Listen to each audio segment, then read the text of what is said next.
Okay, we have to start again with news. We have some news. Okay, first of all, we're on Spotify. Guys. I know. And also join our Facebook group. The Facebook group. I'm obsessed. I'm in it like every day. I'm constantly like posting things, and then you and me are just like making fun of each other. Yeah. What's it called? It's the True Crime Obsessed podcast discussion group. Find it. And join it. Keep sweet and join the Facebook group. Come over to the Facebook group. It's a lot of fun. Just remember to keep sweet.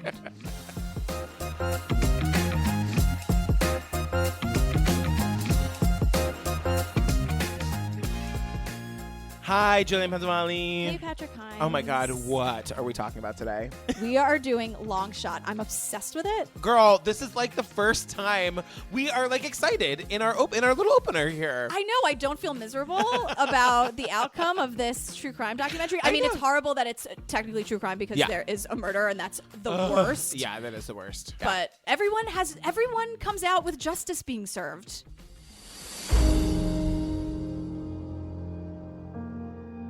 It was like any other day, but as soon as I opened the door, I was completely surrounded, like SWAT style. My daughter, she looks up and she says, "Dad." I told him, I'm gonna get you out of here. I asked him, do you remember where you were? I was at the Dodgers game. I gotta find the holy grail of Juan's defense. I need to place my client at Dodger Stadium on that night. Juan remembered they may have been filming something there that day. That episode was that I picked up a hooker in the carpool lane and took her to Dodger Stadium. We were in for an enormous fight. The prosecutor they assigned to the case had never lost. She liked to pick off people with the death penalty. I looked at tape after tape. We shot in 2 sections in Dodger Stadium. There's 56,000 people at this game. How could you possibly be on camera? I wasn't supposed to be at that game, and that would play in my head over and over. I looked for eyewitnesses and the tickets. I could not afford to miss anything. The kids wanted to know when I was coming home, and I didn't have an answer.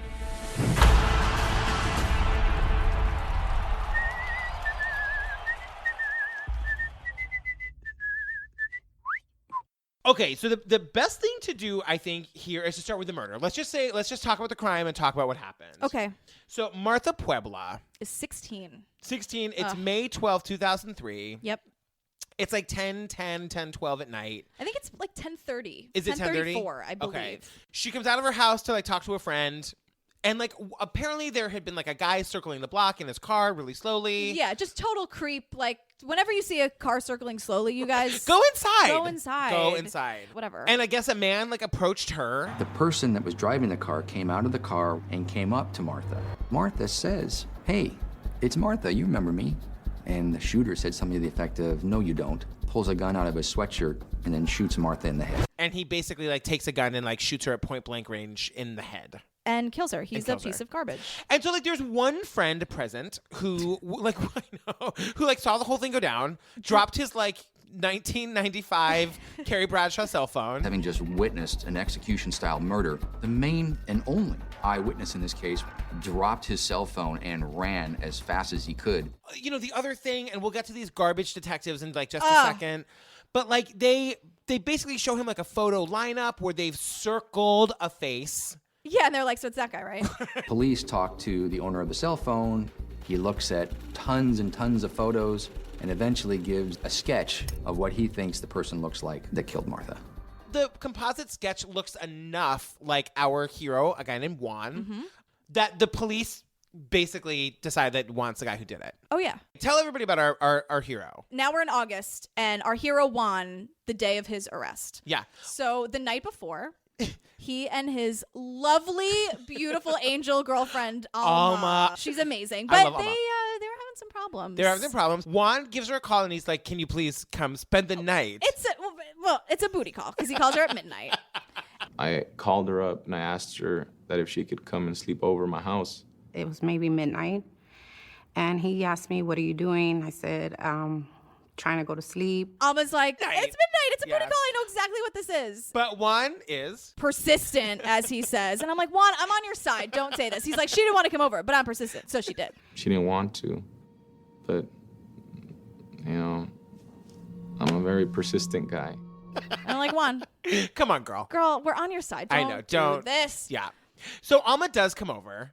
And the next morning, they're driving to work. I guess Juan works for like the family business or whatever. Yeah, and his dad is there super early, and they get there, and the minute he opens the car door, there's like 80 dudes throw him on the ground and arrest him. I was completely surrounded within 30 seconds. They walked up to me, threw me on the floor, like face down on the asphalt. My dad opens the door, and I remember he poked his head out the door. Now, can we talk about sweet little baby Juan, who has my Juan. dream body? He weighs like 125 pounds, soaking wet. My dream body. Yeah, did not need 80 men. No, sweet little baby face. No. Do you want to guess, did they read him his rights? Probably not. Probably not. And Gonna go with no on that one. It's heartbreaking too because like his dad, he's like describing his dad like looking out like the shop door, and you know we know Juan didn't do it, and Juan knows he didn't do it. Right. Can you imagine the absolute blind terror of being like, what the hell is What happening? It's 7 o'clock in the morning. Oh my God. And then Juan present day Juan can't even get out the words where he's trying to talk to his dad, I saying, know. Dad, look, and he's just, I'm a mess already. I know. It's heartbreaking. I know. And I just remember looking at my dad, and he's like, he looked at me, and I go, Dad, look. I go, Dad, look. I said, Dad. Now we start to see Juan like in the interrogation room. Can I shout these assholes out? Please. Detective Juan Rodriguez and Detective Martin Pinner hating you. I'm Detective Rodriguez, my partner Detective Pinner. Okay? Now, what's going on? All I want to know. These two humongous, disgusting people. So the whole, and God bless this mess of audio, because it's a mess. It's only a mess because Juan is sitting there like, you have the wrong guy, and they're like, you have the wrong guy. The whole thing, it's not only an I'm sorry, what off, but it's a I know you are, but what am I off? Where Juan's like, you're making a big mistake, and they're like, you're making a big mistake, and you're like, what does that mean? Yeah. And then at one point they start talking about his facial hair, and Juan was like, why would I do that? this And they're was like, so- because you're trying to look cool. I know. 19 to 25 years old, stocky build, medium mustache. Like hair below his lip. I've never had nothing under my lip. Well, what's under there right now? Well, I haven't shaved. Okay, so that you didn't shave this day either. So why wouldn't I shave my mustache then? I don't know, because you think you're cool. But it's also like just so heartbreaking because, Right. you know, like this guy is terrible. He's like, don't do this to me. Like you know, he's like, you guys are trying, like you're pinning this on me. It's brutal. It's brutal to listen to. Right. But Juan had a cousin. Oh my God. Juan had a cousin who bragged about the fact that he was like a clerk for this like badass Lawyer. Enter Todd Melkin. You guys, under that sound that you just heard was the hard copy theme. Yes. Because Todd was like a regular on hard copy, apparently. And doing like investigative Oh my reporting God. about people cheating, and not on Todd's Where watch. it's like, Las Vegas. It's a great place to go and have fun. But we went there to uncover some of the sneaks, cheaters, and sore losers. And they were all caught on tape. So we meet Todd, and he knows in his bones, Yeah. Juan didn't do this. No. Like, come on, the guy didn't do it. so this part is a little confusing audio-wise because it's sort of going back and forth between the present-day interviews, Right. and then also like the original court proceedings, and also like that very first night in the interrogation room. So much there's- material for a documentary. So it's great, but for their documentary format, it's great because you can see everything. course, but for yeah, our yeah. format, it's a little more confusing. little confusing. So basically, Todd asks Juan, I asked him, was the death penalty mentioned? Yes, death penalty was mentioned. So then Todd, like superhero Todd's like, I'm going to get you out of there. He does a little like, you know, his eye Yeah. twinkles. I mean, I just had a gut feeling. There's just no way this kid could have committed a murder. I mean, it just seemed completely out of his character. And so I told him, I'm gonna get you out of here. However, Juan is tied to our victim, Martha. Right, exactly. which is not the best look. Of course does not make him a murderer, Right. but there are things that need to be disproven and discussed. So the thing is, Juan's brother, and we learned this early in the documentary, like, you know, and Juan also has been to jail, you know, like. Juan used to be the getaway driver when his For his- brother and his friends were like knocking off cars and selling them for parts. Totally. Like, but he went to prison How, like, once. LA, like, in the early 90s I is know. that? He went to prison once and he's like, I never No want to do that thanks. again, Yeah. ever. So he woke up, you know, sometimes you get into a bad crowd, whatever. Yeah, Sometimes totally. it happens. So his brother had actually been a part of a murder, and the Right. brother, the murder trial was happening, and this woman Martha, the victim here, the one that died, was on the stand because she knew the people involved.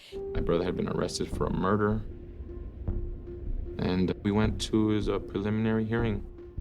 One thing I remember very clearly is Martha Puebla was a witness. They wanted her to point out the shooter in court, but she never said anything. She goes, I didn't see anything. Yeah, she was cooperating with the police and telling them what she knew, which was kind of Nothing. nothing. Right, Like, she didn't yeah. have any information. Like, nothing she had was valuable. So the motive is There's just... no reason for me to have killed her, and I couldn't do that. Like, that's insane. It's just crazy. Yeah. So then, cute Todd, lawyer Todd. Yeah. Todd is asking them about, like, where were you that night? Like, where were you on the night of the murder happened? And Juan, because he's just like a dude, can't remember. But But Patrick, what'd you do yesterday? literally no idea. Right. Not a clue. So try it 3 months ago No, when I know. literally you could die if the answer is wrong. Right. Like, it's insane. But who saves the day? Alma. May 12th, I said, that's around Mother's Day. I'm like, you know what? Juan, you were at a Dodger game. Alma's like, boys, please, you were at the Dodger game.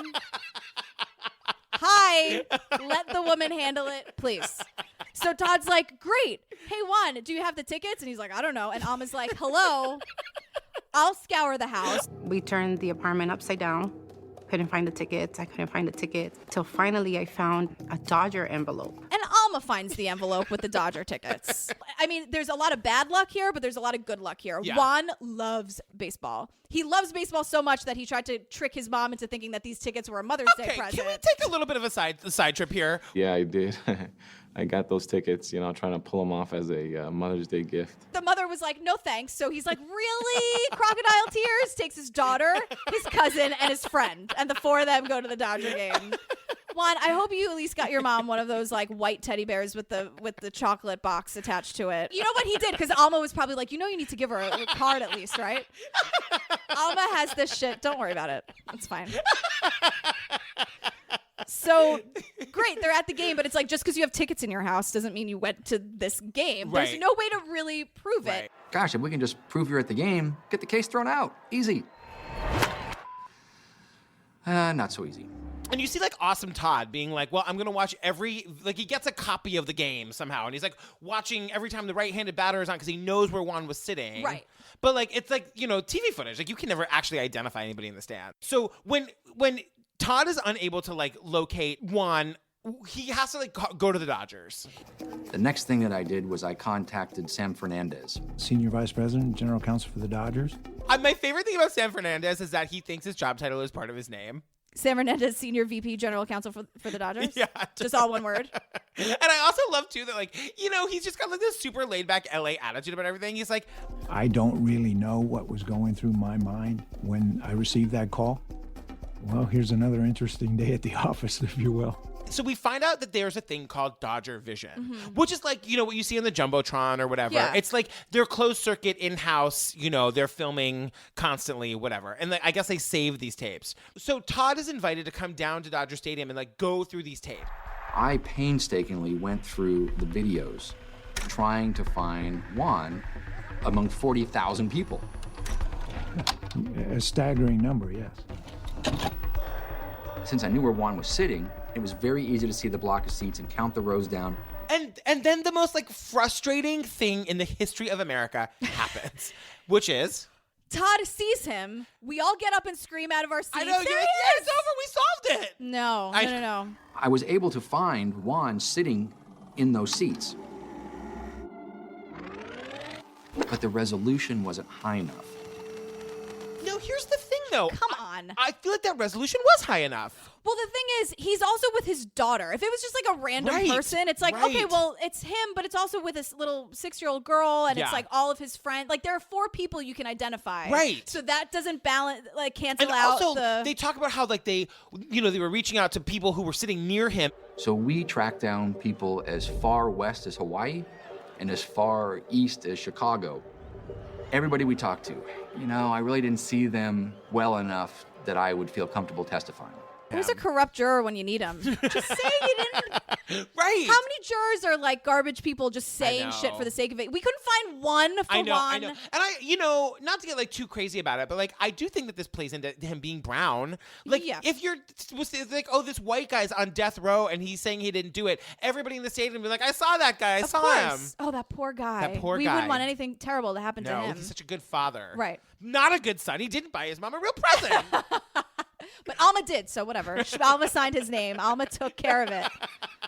So as kind of like a Hail Mary, he says to Todd, the lawyer, I feel like they were filming something there. I asked Juan some details about the game. Juan has a fantastic ability to recall games, plays, details. He says, I think they may have been filming something there that day. Been to hundreds of Dodger games and never have I seen them film anything there. And, this particular day, they were there. Right. And Todd's like, oh, shit. Okay, like more footage for me to go through. And someone would be like, more footage. But Todd's like, hooray. So then Todd marches right into media relations. And he's like, hey, here's the story. My guy's on death row or is facing the death penalty. Not on death row, but like potentially facing the death penalty. Right. Yeah, because he hasn't been, there's no like true trial yet. Yeah. And they're going through the calendar and Todd's like, every page is blank. Yeah. The person that was there pulled out this big calendar book. Watched her start flipping April, May, and like all these pages are blank. She turns to May 12th. And damn if there isn't an entry on May 12th. So Todd's like, there's this production company. I don't know. I've never heard of the name of it. Right. But there's a phone number. Yeah. So Todd calls the phone number. And who answers? Ms. Tim Gibbons. From where? HBO. I get a cold call from a guy. This is Todd Melnick. I'm a lawyer. And he tells me this crazy story. My first thought is, this guy's nuts. And secondly, there's 56,000 people at this game. How could this guy possibly be on camera? Okay, listen, I don't remember exactly what Tim Gibbons was wearing, but like Tim Gibbons is definitely who I imagine I'm going to be in 10 years. A bit of a flashy dresser, that Tim. Well, maybe I would have to actually develop that in the next 10 years for that to be true, but he's just this sort of like pudgy, like sort of stylish guy with a kind of, I don't remember, but I feel like he has like a handlebar mustache and he's got like flashy glasses. But he also has no time for your shit. Right. Imagine being a producer at HBO. For Larry David, I cannot imagine anything more stressful in the world. Right. Than being a producer for derpy Larry David. Such a derp. So he's like, cool. And then he's like, Janine, who let this asshole through? I got another weirdo call. I have Larry David to deal with. How many nutcases do I have to deal today? This guy, whatever. And he's like, absolutely not. So when they finally explain that like a man's life could potentially hang in the balance, he's like, yeah, but you gotta wait for it to come out. Yeah, he's like, we don't release pre-production tapes. Unfortunately. You can watch it on HBO on Sunday nights at 9. And Todd's like, excuse me. He says, well, we don't usually release any pre-production footage. You'll have to wait until it airs. I said, I need to find anything. I need to place my client at Dodger Stadium on that night. Well, the best part, too, is that he goes to Larry David, and he's like, oh, by the way, Larry, this guy called. Yeah, and Larry's like, give him all the tapes. Like, Larry is not... Of course he did, because you know how much work that makes for Larry David? Zero. None. Zip. Well, here's the thing also about Larry David. Curb Your Enthusiasm is the show on HBO, but right. that Todd didn't know about. Todd was like, had no idea that Curb Your Enthusiasm existed. Nobody knew. In this entire... People who were working on the show didn't know what it was. Not a single person knows what Curb Your Enthusiasm is. And Todd didn't know that Larry David created Seinfeld. Right, right. At the time, the name Larry David didn't ring a bell to me. I had no idea that he was this mega huge Hollywood star. And then it cuts to Larry David, and he's like picking his ear, and he's like, what's the name of that song? And he's, of course, whistling. It's the most Larry David introduction to Larry David. What's that song? What is that song?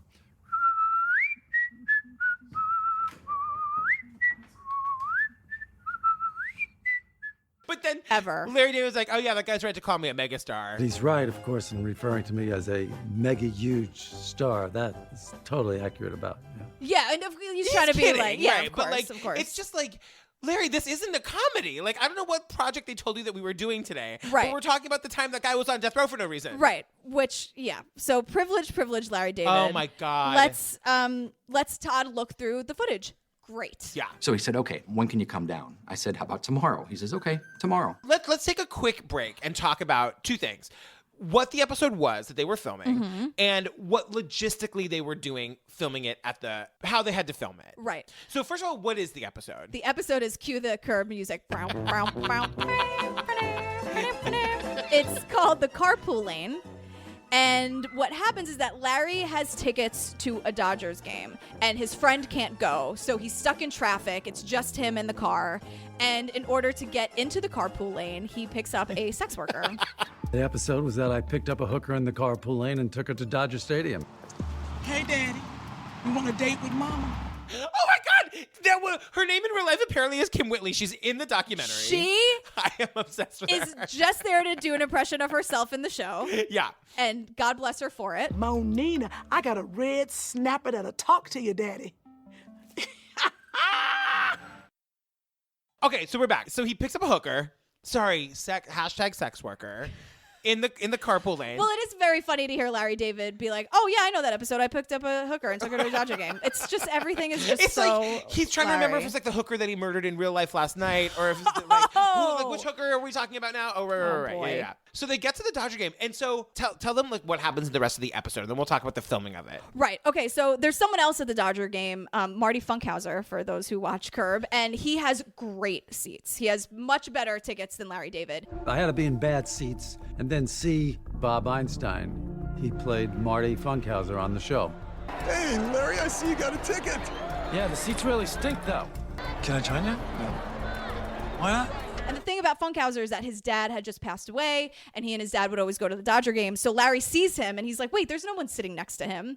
He goes down to Funkhauser's section, the good section, and says, well, why can't I sit in that empty seat? And he's like, I'm sorry, I'm reserving it for my father. So basically, Larry David has to walk down a section of Dodger Stadium, crouch down next to Marty Funkhauser, and have this little exchange, and then walk back up and go back to his bad seats. Yes. So that's what happens in the episode. Now, in the filming of the episode, poor producer, Miss Tim Gibbons, like explains this whole thing about how there was like a lot of constraints around the filming of this scene because they were doing it during a real game. Right. So instead of like renting Dodger Stadium and paying all these extras and doing all that, they just did a real game, like obviously. And Kim Whitley, my new favorite actress, talks about how like she never even saw the cameras. Right. Because the whole point was to not be disruptive. I never saw the cameras at the Dodger game. I don't know if people even knew people were filming.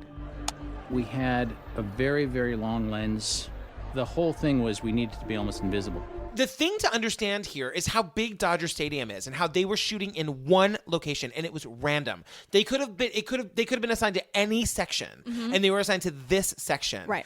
That is so important because for Juan to say, I think they were filming something is a big effing deal. And the only reason Juan even knew, because he didn't know who Larry David was. So it wasn't like, oh, there's a famous person here.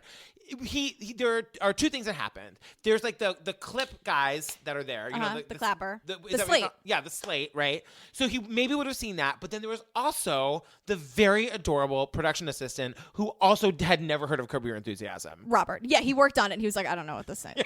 He's like, have you seen my face? I don't know what anything is. Yeah. I had never seen the show. I'd never heard of the show. I didn't have HBO, so I didn't have any exposure to the show.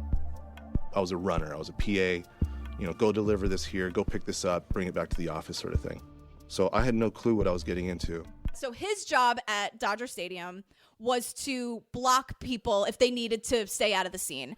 And his whole thing is like, you can't really do that for paying customers in these really good seats. I just remember it being chaos, to be honest with you. You've got 2 or 3 people trying to hold back thousands of people. These are paying customers. We can't hold them for too long of a duration. Basically, the playing space that they need. Playing space is the area where the actors do their work. You guys. Thank you. Is the aisle. So this PA needed to keep the aisle clear. Like so. Juan's daughter, who's 6, and who's now been at this baseball game since 1992. Right. Like, this game went on forever and ever and I ever. know. She wants candy or ice cream or whatever. So Juan has gotten up to go get ice cream or candy with his daughter. With his daughter. Right? Now, while he's gone, they're filming the scene. Larry David is running up and down this aisle. Right. Juan comes back. Hot PA. Robert. He doesn't have a name. He's just hot. Jillian. Those eyes. Yeah. You love those eyes. So what does he do? He stops Juan for like 30 seconds. Yeah. When I got back, there was a camera crew right on our aisle. I grabbed my daughter's hand and I tried to walk down the stairs, but I was stopped. And Robert even says in the documentary, he was like, well, eventually I just looked at him as a guy with his kid. I just let him go. He goes, I probably didn't even know we were filming. Yeah. I probably didn't even know that we were rolling camera. And if I did, I was probably a shitty PA and let them through anyway. So this is the other reason Juan knew that they were filming, because he had been stopped and been like, can you just not go for 1 second because we're filming something? So you guys, here's the thing. Robert created a miracle. He saved a man's life. I'm gonna get worked up and cry. Yeah. And again, I want to say too that like we try to make these episodes so you don't have to listen or watch the documentary. Right. You can just like listen to the episodes. Less than Watch that. this, because this 1 minute, this one moment that we're about to tell you about is so miraculous. It's one of the purest things I've ever Oh seen my in God. my life. Okay, take us through it. Okay, so Rob is bad at his job, thank God. Right. Lets Juan and his little girl through, and suddenly, and it like surprises us too, you see Juan and his daughter clear as day. You see his face because he's profile and he's letting his daughter go in first. Yeah. And like you just see a man, like it just happens so fast, and you see a man and you're like, oh my God, he's holding a hand. Oh my God, it's him. And you're just screaming and you're just like, you can't. I mean, I was watching it again this morning and I was like sobbing watching it. And what they do is, which is just brilliant, they play this footage for Robert for the first time. Right. So Robert has never seen this. And his face Oh God, I'm gonna sob. is the purest thing, because he at first like isn't sure what he's looking at, and then Yeah. he goes, Is that them right there? and you see like the tears in his eyes, and he Yeah. does this chuckle and this little smile, and he realizes know. what he did, did. and why he's a part of this. Why he was born. Wow.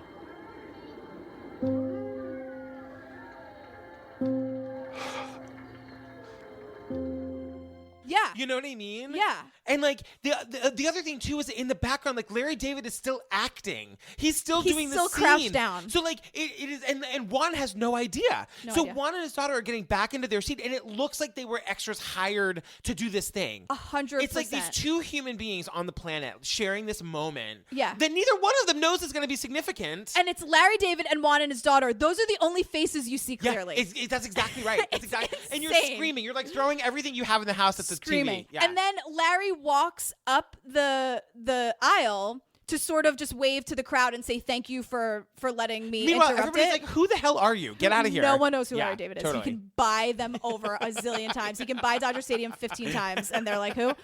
And so, but they are so close to each other in the aisle that like they almost like rub elbows, know. really. Like while Juan is letting his daughter sit down and get situated with her candy or whatever. It is the most important moment in Juan's life ever. And Larry David is like just walking past. It's just the most it's insane. magnificent moment. You can't believe it. It is why documentaries were made. You guys go watch it right now. Watch it right now. I know. It's so beautiful. And then, but it's like, it's also so frustrating because he's on the tape, right? And then Robert sees it for the first time. Privilege. Larry David is like, that's pretty cool. Pretty cool. And then Juan. Your Larry David rivals your Warren Jeffs, by the way. It's pretty good.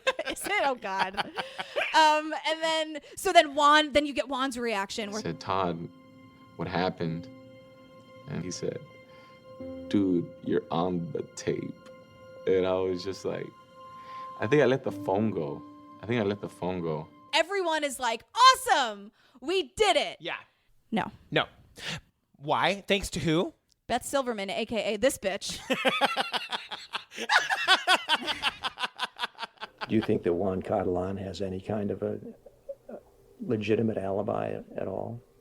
No. Beth Silverman is known as Sniper. Her nickname was Sniper because she likes to pick off people with the death penalty. You guys, she's the prosecutor. She's the one that wants Juan to die for nothing. Right. She's never lost a case, and she always always picks the death penalty. Penalty. She's a monster. Monster. Here's the thing about the death penalty. You have to be 100% right 100% of the time. Even if you Right. think someone deserves to die for what they did, Yeah. whatever, that means that other innocent people will die. It's Right. the law of averages. There's no way. Yeah, So yeah. for her to always go to the death penalty, I'm like, that says a lot about you, you bitch. Not a fan of that. No. Do you you have to go for the death No. penalty every time? You know that she like lives in the castle with the Wicked Witch from Cinderella? She sucks. She's the worst. And then, you see, it's like everything is so clear. It's so obvious. Like he was at the game. He didn't do anything. What happens is that they realize that he's on the camera, but what happens is they ask like the producer, Ms. Tim, when was this film shot? And he points to the timestamp on the thing. We shoot with time code, which is time of day. The stamp that's put on the videotape that you can't see, it's electronic. So we knew exactly what time he was being shot at. The first scene was at 8:55. The last scene was at 9:15. I looked at this video as being the holy grail of Juan's defense. Except the murder took place at like 10:32. Crap. The point there is that one could have had the time to like run the hell out of Dodger Stadium and go commit this murder. Then you even have like his daughter. His daughter testifies. I know. And it's absolutely heartbreaking because Juan is just a mess, as anyone would be crying. And Todd is so sweet to her on the stand. Did I explain to you that we have to tell the truth in court? Do you remember that? Yeah. If I told you that this pen was blue, would that be the truth or a lie? A lie. You gonna promise to tell us the truth from what you remember? Yeah. Did you go to a Dodger game with your daddy last year? Yeah. And the thing is, like, she corroborates everything. She does great. I know. And I just want to like take a quick side note here and say that like that Juan has not been able to hold his daughter in months and months and months. Right. And how like his daughter is right there and he can't go hug his as a dad, I can't imagine it. But Beth is just kind of like she will also say at 10:43 at night, our defendant, by his own evidence, his own witnesses, is on the same street as our victim, dropping off his cousin, Miguel Catalan, about 100 to 150 yards away from the murder scene at the time of the murder. So the HBO tape, in your opinion, is good only for what? Nothing. And it's just shitty bad luck because He Juan's really- cousin lives on the same block as this girl that just got killed. Right. And Juan was dropped. He had come to Juan to the game. Right. Juan's dropping him off at 10:43. The murder happened 10 minutes earlier. It's not the same time, Beth, you dumb idiot. Yeah, but she's saying that they killed her in the car, and that's the car they were circling, and then they drove. Just were like, oh, let me go drop you off at home now. Yeah, that's a 1,000,000,000% what she's arguing. Yeah. Well, she's an idiot. asshole. I Yeah. hate her. Who is brought in to save the day? Alma. Okay, Alma is like, I can't believe we're still doing this shit, honestly. Todd realizes, which he just slyly drops in when he was commenting on the OJ chase. Right. We get it. You were around for a lot of stuff, Todd. So he remembers that the reason they could find OJ was the cell phone towers. Right. I knew from being involved as a commentator on the O.J. Simpson case when he was doing his slow speed chase that the police were able to find out which cell towers were pinging off of a cell phone when a call was transmitted. That's how they found him. Because what he has to do now is prove that Juan and his family were at Dodger Stadium later than the timestamp on the Curb Your Enthusiasm tape. Right. So the thing about this game is that it was tied at the bottom of the ninth. And that's another thing, like, put it in the good luck column. Yeah. That the game went over. And it went way over. Juan at one point was like, we're going nowhere. Yeah. Which is like my worst nightmare to hear at a sporting event. I can't even. Are you kidding me? Wait, I thought there were only 9 innings. What are you doing? But it is. I've been at those games where they go late. There is something, the energy of it, and you're like, this could go either way. It can be whatever. Yeah. But Alma is like, you're out with the 6-year-old. Right. So Alma's calling and texting, and like every 2 minutes, like I'd be doing. Is it done yet? Is it done yet? Is it done yet? One, is it done yet? let's be honest, probably wasn't like, hey, just want to let you know. Let's. Right. Men sometimes have trouble with the information. So Alma. Not me. I've been known to be an over communicator. Well, I said men. Girl. Touche. So Alma is like, Hi. I know. I run everything in your life. Can you at least give me a courtesy call? Right. I kept calling Juan, and I'm like, is the game over? Even on the stand when she's talking about it, she's like, yep. She's just like annoyed to be reliving it. She's like, yeah, I called again. Yep, then I called again. Yeah, no, that one's me. Yeah, no, then she calls from the friend's phone. And then at one point she's like, I don't remember if he called me or I called him, but I called him.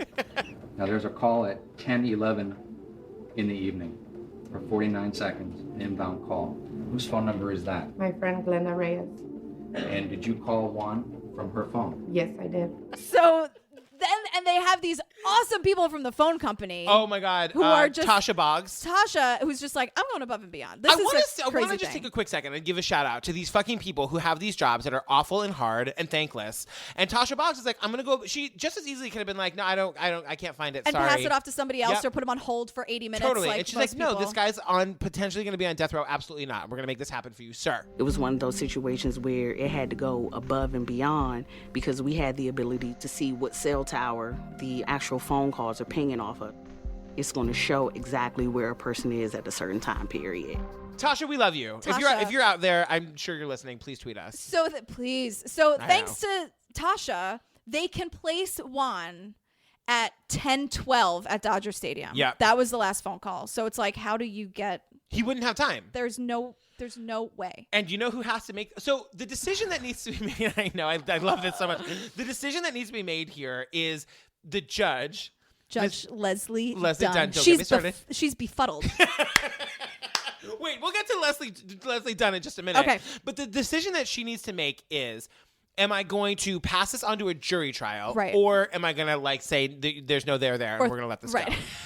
Right. It's my favorite thing to say.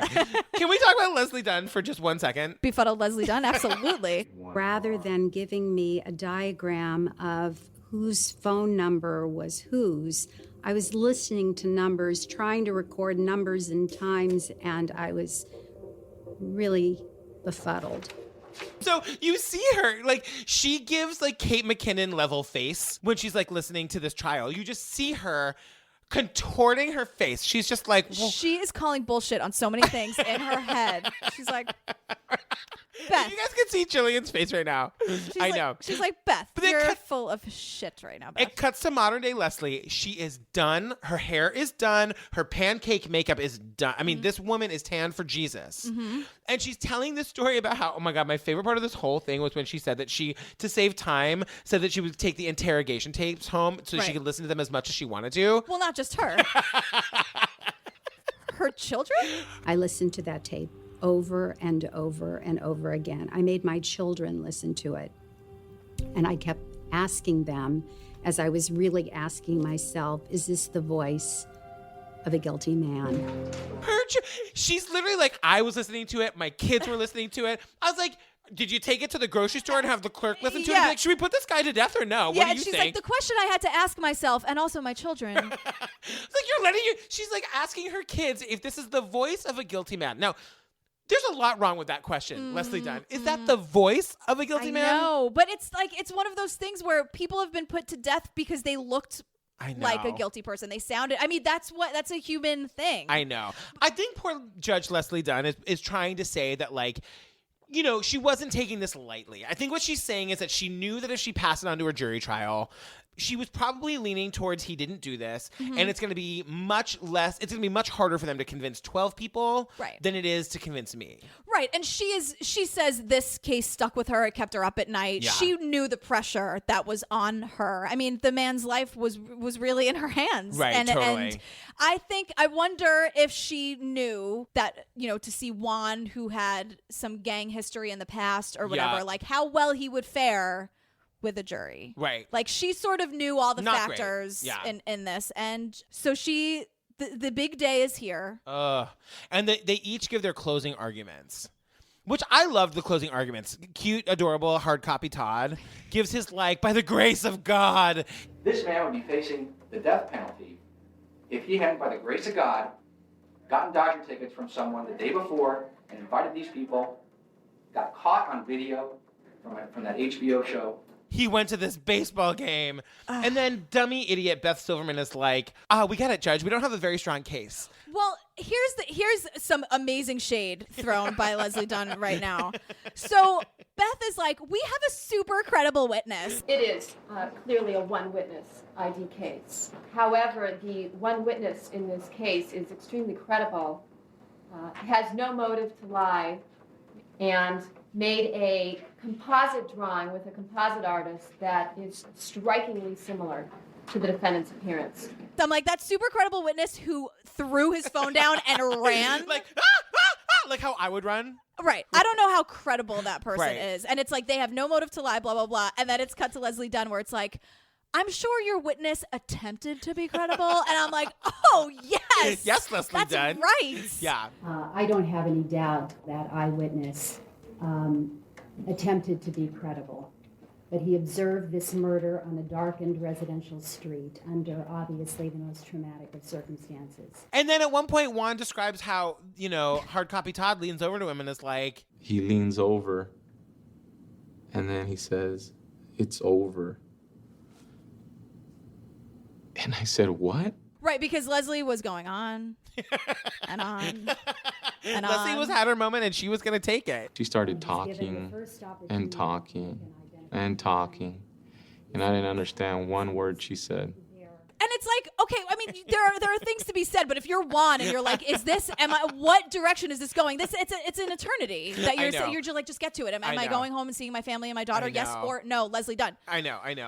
But she did it right. I know. And then so in the end, he gets to go home and he goes to the parking lot and his family is out there and his little daughter. Mama, give your daddy a hug, Mama. I know. He's like, and then my favorite moment is when you see him hugging Todd. And he like lifts him up.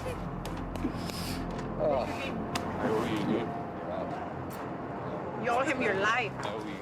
And Todd's slightly uncomfortable by that. It's like, whoa. And Juan's like, and then he like rode off into the sunset like he should have. I started crying again. I know.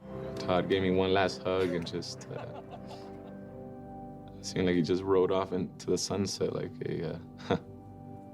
as he should, and left me there with my family And Todd and he just keeps saying thank you, and you can see Todd. It's all like muffled, obviously, because it's just. But Todd's like, hey man, like this is my job. Like I said I was gonna get you out of here, and I worked my ass off, and I did it. And like, go live your life now. This is over. know. Forget all. Like, just move on from it.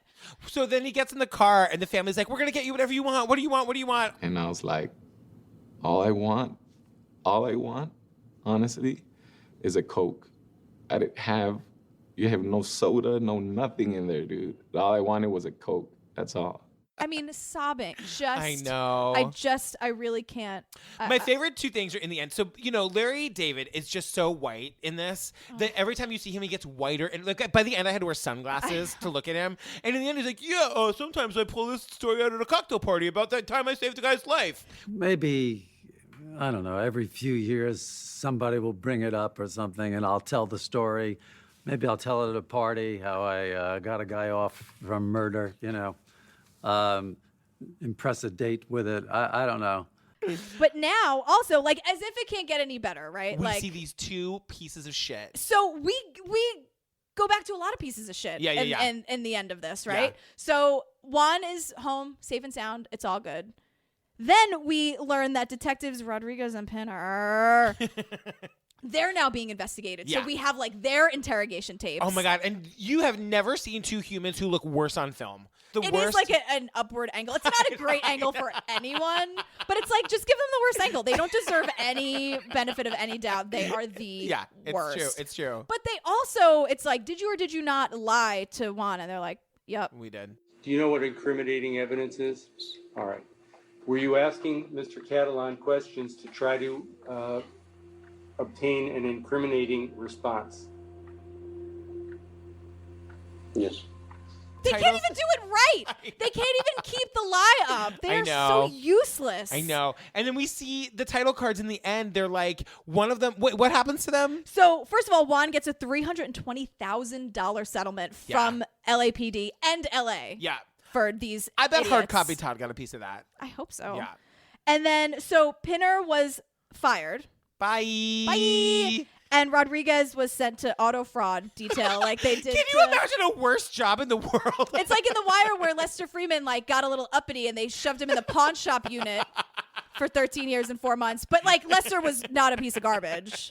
But this guy, it's like he just is doing paperwork for the rest of his For like auto. sad Oh life. my God. What? Ugh. You know who else I love? Who? Deborah Wong Yang, U.S. State's Attorney.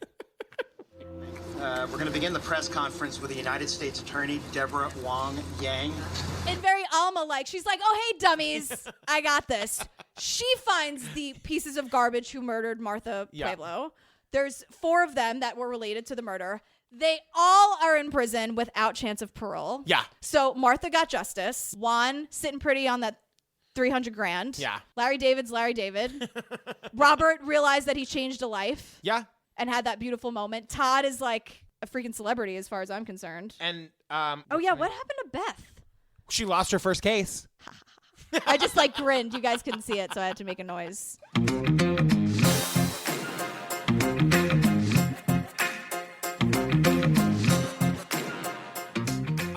Oh, girl. I feel like we just have to jump right back into like horrible, sad documentary land. Well, since this is arguably, with I'm not being insensitive, like the only true crime doc with a happy ending. Yeah, totally. Where there's justice served all across the board. Let's do the total opposite.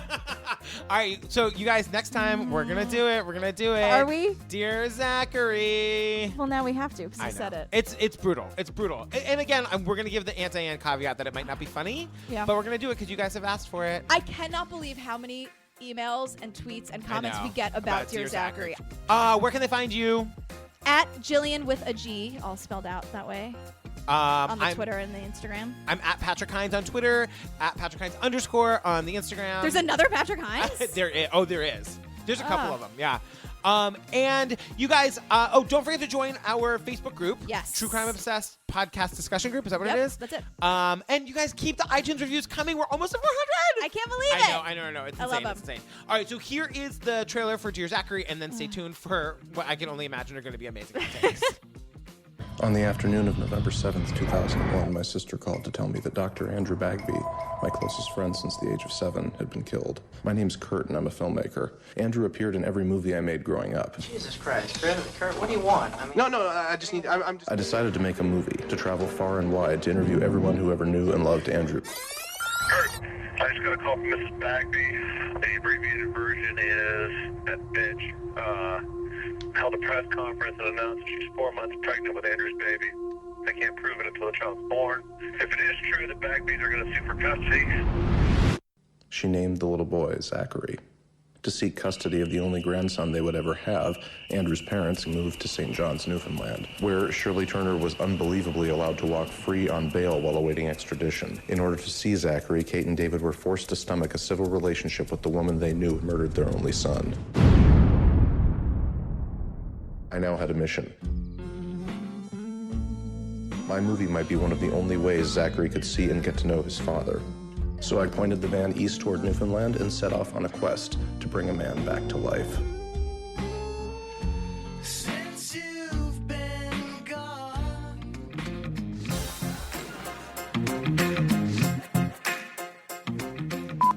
Keep sweet and join the Facebook group.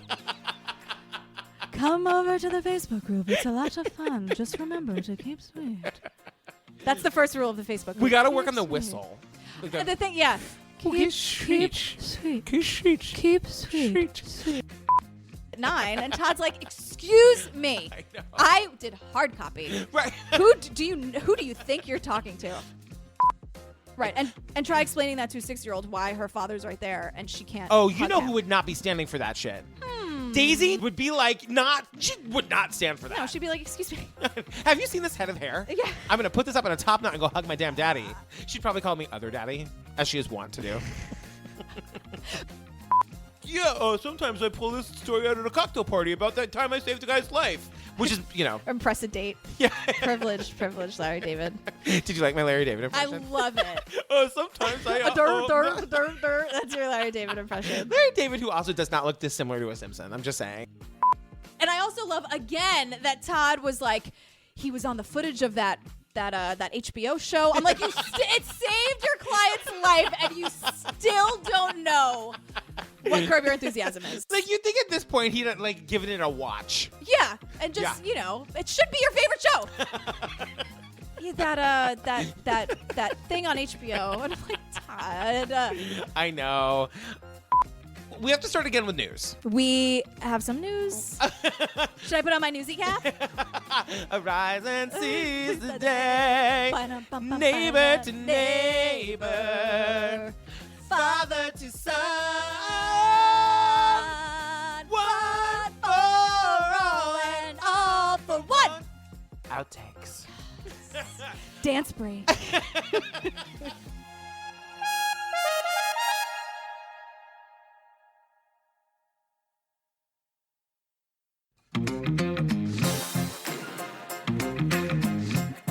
Hey, girl. Can we tell the people about Ollie real quick? I know you love it. Well, yeah, so my pup Pete is on a diet. Poor thing. I know, but not really, because he has Ollie now. You guys, we got a lot to tell you about Ollie. Let's go. Ollie puts dogs first with vet-formulated recipes and fully transparent ingredients to give your dog the healthiest food possible. Right, so that means they make fresh meals for dogs with real ingredients that, you guys, we can eat the ingredients. Oh my God. Yeah, and then they deliver it to your door on a regular schedule. They beat out store-bought dog food 10 to 1 on the palatability scale. Pete doesn't know he's on a diet. Right. With Ollie. And so these vet-formulated recipes, they're made with all natural ingredients, no preservatives, and they're sourced from U.S. family farms. You guys go to myollie.com, answer a few questions about your dog, and they'll customize recipe to your dog and ship pre-portioned meals so your pup gets the perfect portion every time. I know, they address it to Pete. It's the cutest thing in the world. Do they really? Yes.